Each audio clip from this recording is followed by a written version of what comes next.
IPhone থাকলে কুরবানি ওয়াজিব হয় এই হেডিং দিয়া আমার একটা ভিডিও বাইরে হয়েছে। খেয়ালের কাছে জরুরতর অধিক যদি ফোন থাকে যেটা তার ব্যবহারের মধ্যে নাই, এমন কোনো সামান যেটা তার জরুরতর অধিক যেটা তার ব্যবহারের মধ্যে নাই, এমন সামান থাকলে কুরবানি বা যাকাতর নিসাব এটার হিসাব অন্তর্ভুক্ত করা হইব। আসল আসসালামু আলাইকুম রহমতুল্লাহি ওয়া বারাকাতুহু।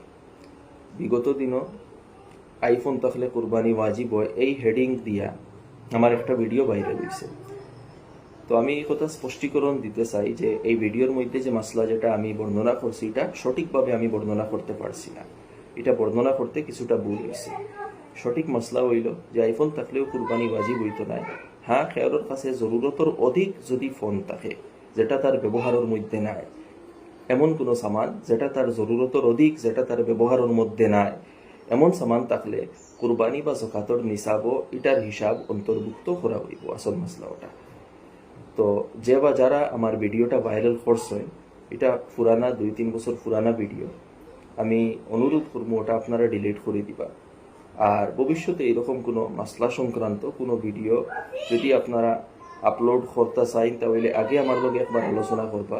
আমি কইয়া দিব হেডিংটা কিতা দিতা, বা অন্তত ভিডিওটা একবার ভেরিফাই করবো ভিডিওর মধ্যে যেগুলা কথা কোয়া হয়েছে এগুলা সঠিক কিনা। অনেক সময় লম্বা আলোচনার মধ্যে এরকম কিছু কথাই হয় বা কিছু কথা এমনই হয় যে কথাগুলার উপস্থাপন সঠিক হয় না।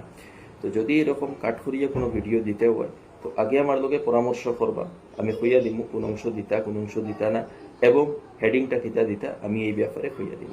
আমি আবারও অনুরোধ করিয়া এই ভিডিওটা যারা যারা ভাইরাল করছেন বা যারা কাছে আছে আপনারা দয়া করে ডিলিট করে দিবা।